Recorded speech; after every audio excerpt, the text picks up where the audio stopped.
What is going on, guys? Engaging FSD version 14.2.2.4. This is the newest version of FSD right now. Just got it. Probably by the time you see this video, maybe I got it like yesterday or the day before. It's a Saturday. Windows are icy. Gonna hit them with that de-icer. Come on. De-ice them bad boys. Put on this defroster here too. The defroster keep running. Alright. I'm Malachi Grubb, CEO, lead automation, lead properties, and an investor in Tesla.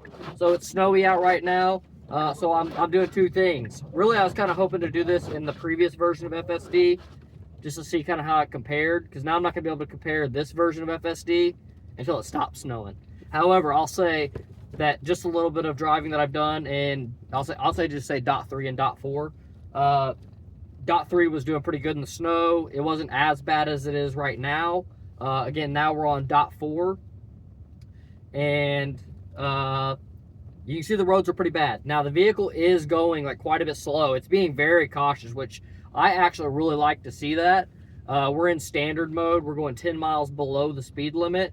And when I've had other people following me or in front of me, the vehicle's doing about the same speed that a human driver is doing. So I really, really appreciate that.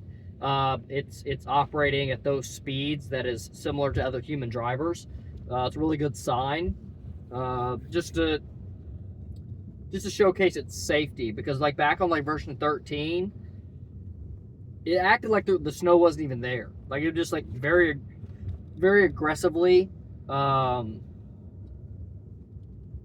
do you say, like stop at red lights and stuff like that. And not just stop at red lights, but stop, or it would stop normally, right? It would stop. It would, for example, like whenever you're stopping at a red light when it's snowing, you start stopping a lot further back. But it had no adaptiveness to the snow during like version 13. It might have even been version 12, but I think it was like version 13. It depends if it was like last February. I can't remember if that was, we were still on V12 or we were already on V13. But I want to say 13. But yeah, again, it didn't seem like it was adjusting its speed or anything. But now it's definitely being very adaptive. Now we're hitting close to the speed limit. I feel pretty comfortable at this speed. I was actually thinking about putting it in hurry mode back there whenever it was going at that speed, mainly because there's like nobody else on the road. We're in Evansville, Indiana, by the way. Well, let me turn this on because I think this helps with lighting and stuff like that.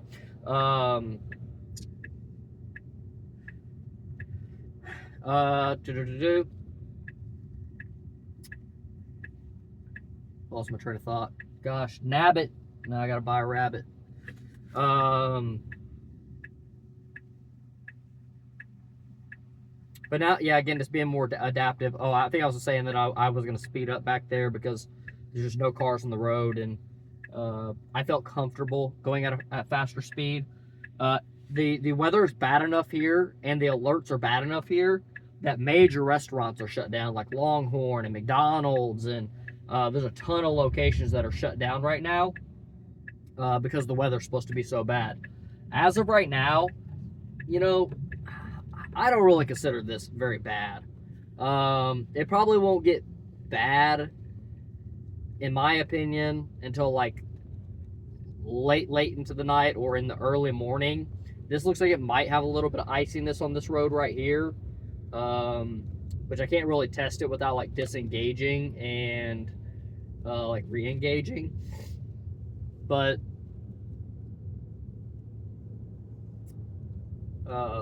yeah, I mean, the road condition looks fairly rough. It looks kind of clear, but it also looks like it could have black ice on it as well. This lane that's over here is completely covered. One thing that I also noticed in past versions, it definitely did not try to follow the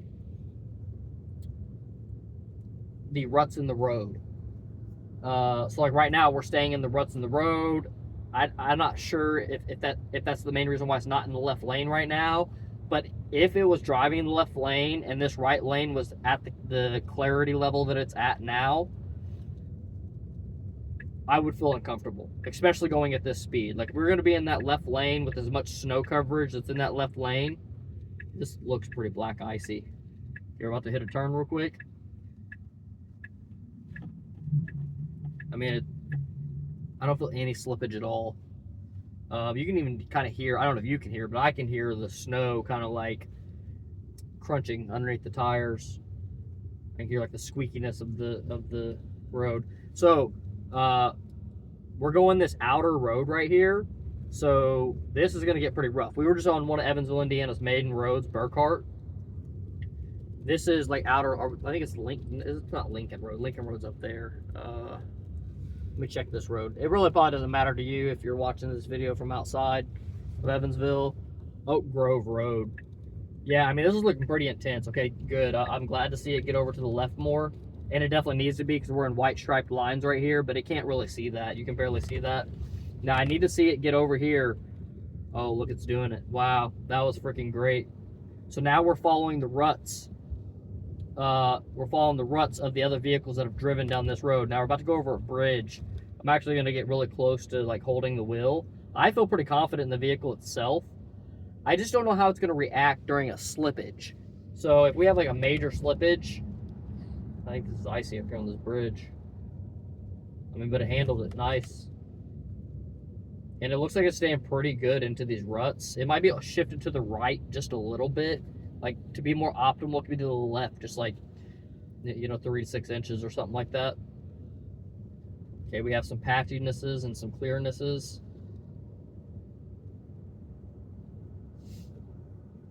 This is one thing that I've always kind of wondered with Tesla vehicles, or just any EV vehicle, why each individual tire is not direct drive versus, if you don't know already, when you have like a front wheel drive and a rear wheel drive, or like an all wheel drive Tesla vehicle, you basically have a front motor and a rear motor, and things like the Cybertruck even has like two dual motors in the back.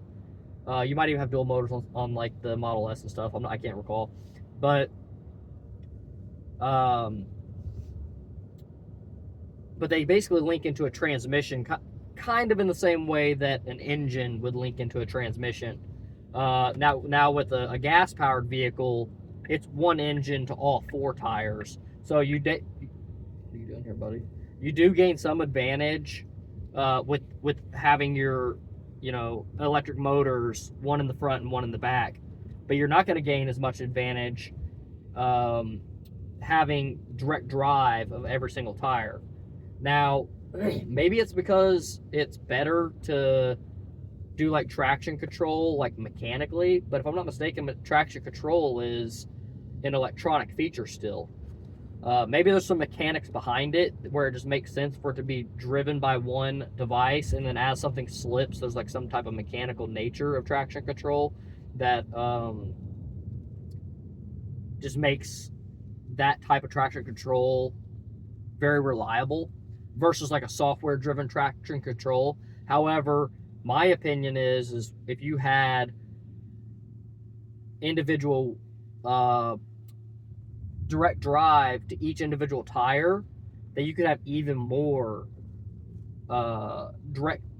even more traction control. And when I say traction control, like let's say for instance, if the vehicle starts slipping this direction here, you can literally shut off these tires here and just turn on these tires to help the vehicle try to reposition in a more forward direction.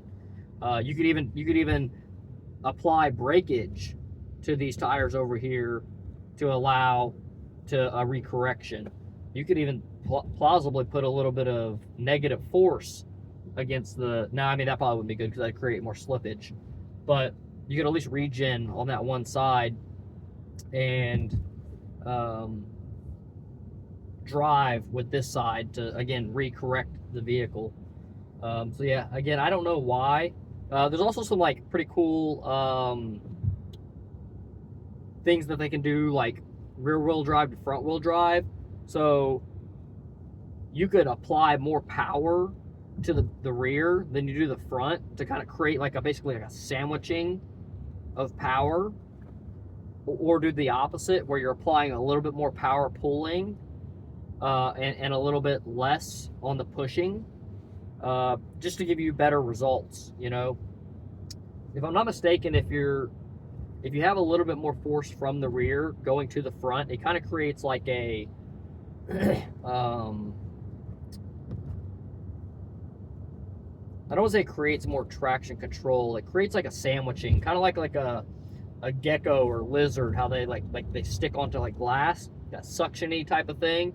The vehicle grabs just slightly. It's not like a major thing, and it would definitely do it more so on hard pavement than snow and ice, you know, just because you have so much slippage and so little friction on the ground, which is kind of another topic, right? Completely different topic than FSD and driving in the snow. Well, I mean, it's part of the topic of driving on the snow. Overall, we're driving on a straight road right now. I kind of knew that we was gonna have this straight road and it wasn't gonna be super eventful. However, everything is dead and shut down, and I like to take these routes. If you don't know already, I actually do DoorDash while I'm doing these, so that way the vehicle just gets taken into a random spot that I'm just not familiar with going to.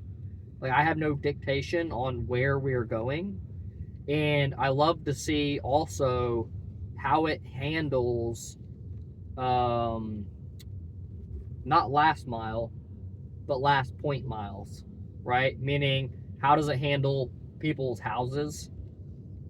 How does it handle going to all these different stores? And how does it work with GPS? Like what is GPS telling the vehicle to do versus what does the vehicle just do? This is one of the big things that I see different from version 14 from version 13, is that the vehicle is abandoning Google Maps to try to make its own intelligent decisions. And there's definitely been a few Google Maps things that are just retarded, where like the vehicle wants to go like way up and then hit a U-turn and then go back to something we just passed.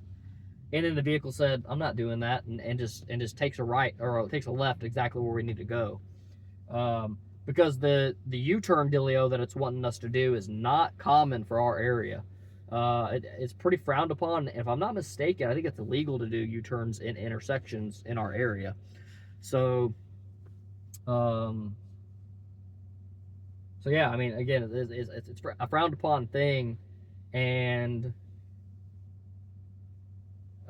it's just uncomfortable because, again, it's part of our culture of our city that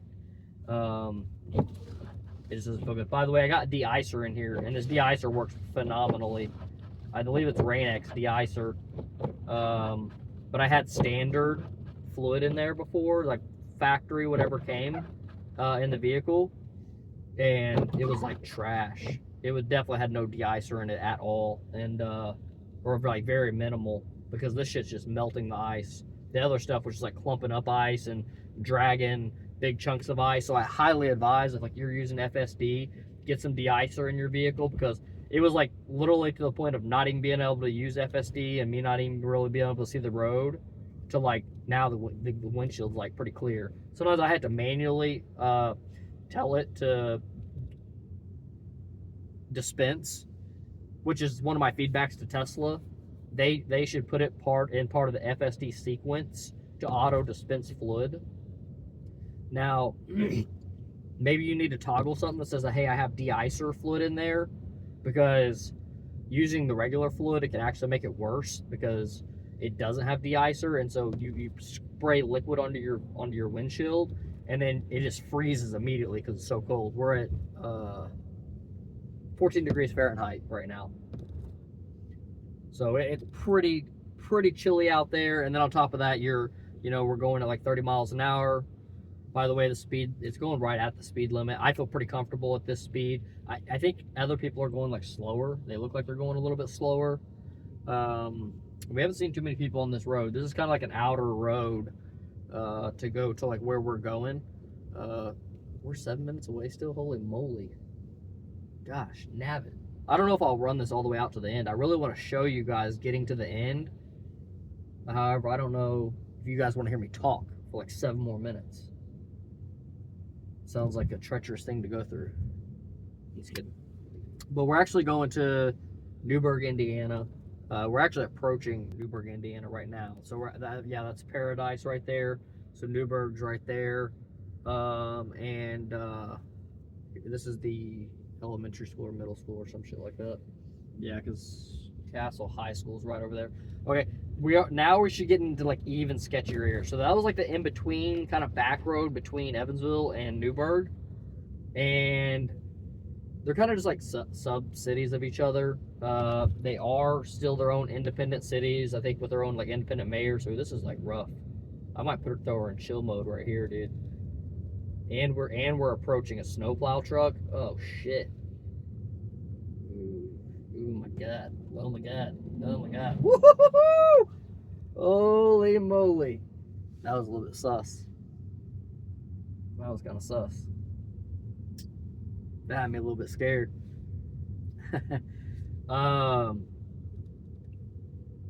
Theoretically, I probably should have put it in chill, but I really just wanted to see how it would have reacted. I think it personally should have slowed down a little bit more for that vehicle, especially since I had to kind of like veer off the road just a little bit. This road is like a skinny one-lane road. It's kind of like not even great for like two cars to be going down it in this condition. Like during the daytime, it's like not that terrible, but by the way, I don't know if you can see it on the screen, but we're getting like a lot of snow dust being blown up, especially from the plow, but from like that Jeep that came through. And when that plow came through here, I don't know if you could see, but like it pretty much made it to where you almost couldn't see for a split second. Now this road here's pretty rough. If I had to guess, this road's pretty slick. If I just slammed on the brakes, but the traction control in the FS or in the Tesla is just it's phenomenal. It's like almost not fun because like if you want to go do some donuts in the parking lot, I don't even think they have the ability to turn off traction control in this vehicle. Whereas I had the Cybertruck, and the Cybertruck, oh man, you put that thing in off-road mode, you put your front tires to like 15-20%, put your rear tires to like 80 or like 80%, which is a special feature that you can do in the Cybertruck. You can control how much power goes to either the front wheels or the rear wheels, and it gave you just enough traction to pull you around in the front, but gave you all the fun of a rear-wheel drive vehicle, like a pickup truck or something. It was a blast, and it does have some utility to it as well. But really, you're better off just to let Tesla software do all the controls. There might have been some slippage right there at that very end, that last couple inches. I can't tell if it was just the noise of the road or if it was actual slippage, but it felt like there could have been slippage there. You can definitely hear the crunching of the snow. It's accelerating pretty quick. I mean, it's a 45 mile per hour speed limit road, but I definitely would not go 45 miles an hour on this road. It's definitely approaching a little bit faster than I feel comfortable with. I think it's because the road is so flat, it thinks it's like okay, like regular road. I mean, not fully, definitely not fully, because we're going 35 and a 45, but it's definitely pushing the boundaries of like feeling super safe.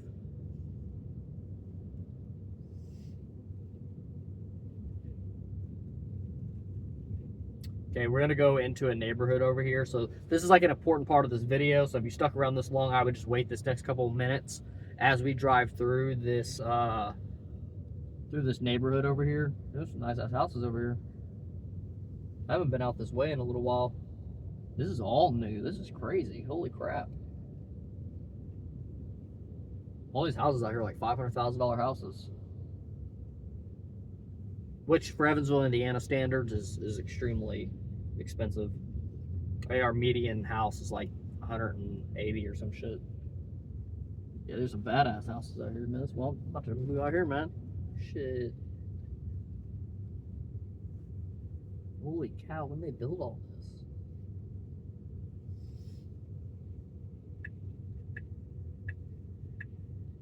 Okay, here we go. So we're going into the neighborhood. This is probably one of the most critical parts because these areas, these neighborhoods, basically won't get touched. They won't get serviced at all by the snow plows and shit. Home of the Victorian National Golf Club. All right. Here we go, dudes.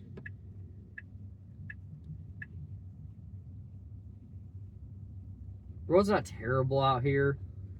Some people would say like this is dangerous or slick or I don't know. It makes a big difference being in a Tesla. Like, don't get me wrong. Like, if you had like a 2000s vehicle, like if I was driving my Ford Excursion with big 35-inch tires on it, it'd probably slide sideways pretty easy in this. But I mean, I don't know. It's probably the weight of the vehicle. Definitely is probably a significant part of it. But I mean, the Tesla just feels so glued to the ground. Like takeoff right here, I don't think there was any slippage at all. If so, it was like a tire slippage, and you couldn't even feel any slippage in the trajectory of the vehicle. Yeah, like right there, I mean, there could have been some slippage, but again, there was no slippage in like the trajectory of the vehicle. Maybe an individual tire or something slipped, but the vehicle had a very steady, continuous takeoff.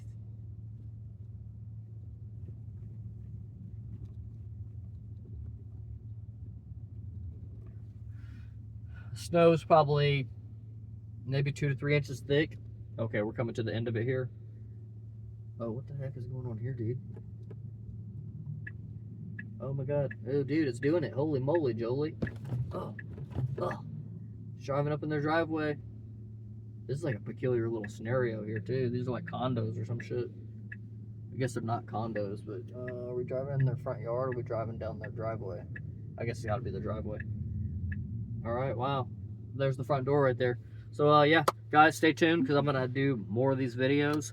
Hopefully it wasn't too long-winded. And I'm just keep updating you guys on how FSD is doing the snow. My feedback is it's doing phenomenal right now. However, I'd like to see the road conditions get a lot worse. Either a lot more ice or a lot thicker snow to really give some deeper feedback. I mean, it's doing phenomenal with the level of snow that's on the ground now. I mean, like, robo-taxi ready.